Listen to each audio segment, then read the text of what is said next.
Imaginez une journée brûlante de fin mars 2025.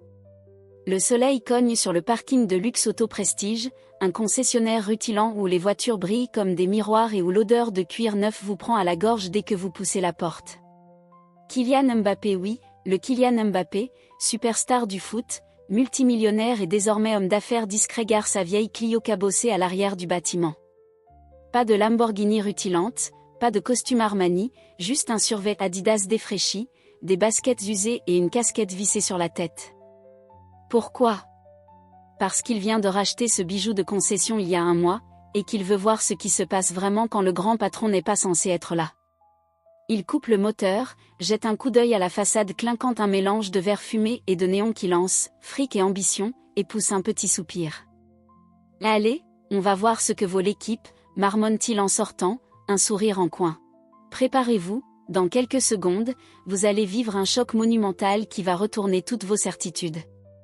Restez scotchés, parce qu'on plonge tête la première dans un drame épique, une rencontre banale qui bascule dans l'imprévisible et atteint un point de non-retour absolument dingue. Avant qu'on démarre, dites-nous en commentaire d'où vous nous regardez. Votre ambiance fait vibrer cette histoire à travers le monde.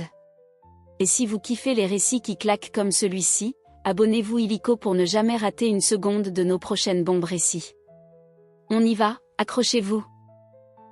À peine franchit-il les portes vitrées qu'un courant d'air frais le frappe, accompagné d'une odeur de cire et de café tiède. À l'intérieur, des bolides rutilants alignés comme des mannequins sur un podium, des employés qui papotent près de la machine à expresso, et une ambiance de ruche bourdonnante. Mais tout s'arrête net quand il pose un pied sur le sol poli. Les regards se tournent, les chuchotements s'éteignent. On dirait une scène de western où le shérif entre dans le saloon.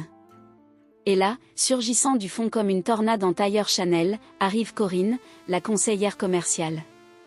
La quarantaine bien tassée, brushing impeccable, talons qui claquent comme des coups de feu, et un sourire aussi faux qu'une contrefaçon de sac Vuitton. Elle tient un dossier sous le bras comme si c'était une arme chargée, et ses yeux scrutent Kylian de haut en bas avec l'air de dire « Toi, t'as pas les moyens d'acheter un pare-choc ici. » « Bonjour, monsieur, vous cherchez quelque chose ?» lance-t-elle, sa voix dégoulinant de politesse acide. Kylian, cool comme à son habitude, hoche la tête et lâche un simple « Ouais, je regarde pour une voiture. » Elle plisse les yeux, détaille son look, le survêt froissé, les paniers râpés et son sourire s'efface comme une vieille peinture qui s'écaille.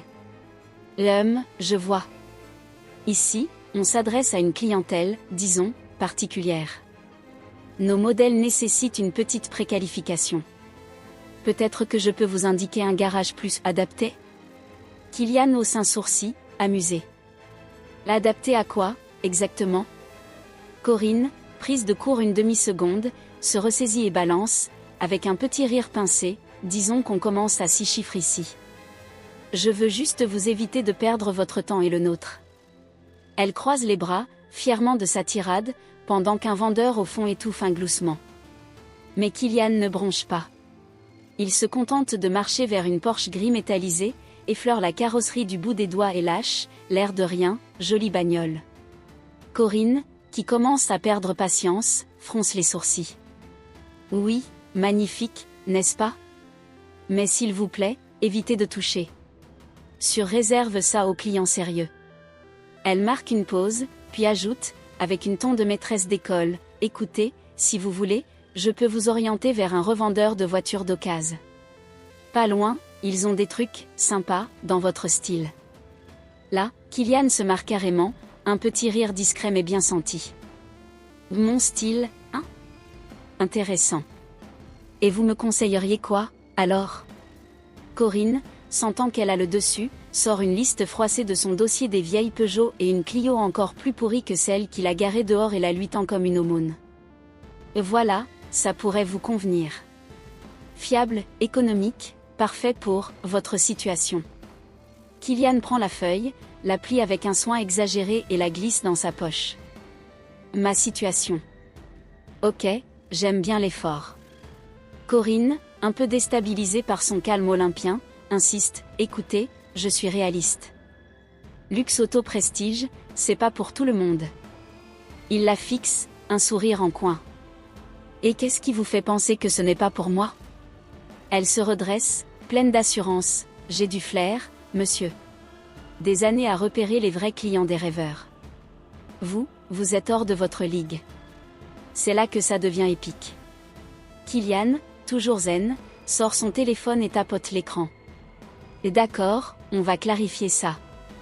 Je vais appeler la directrice générale, voir ce qu'elle en pense. Corinne ricane, genre, ce mec est cinglé.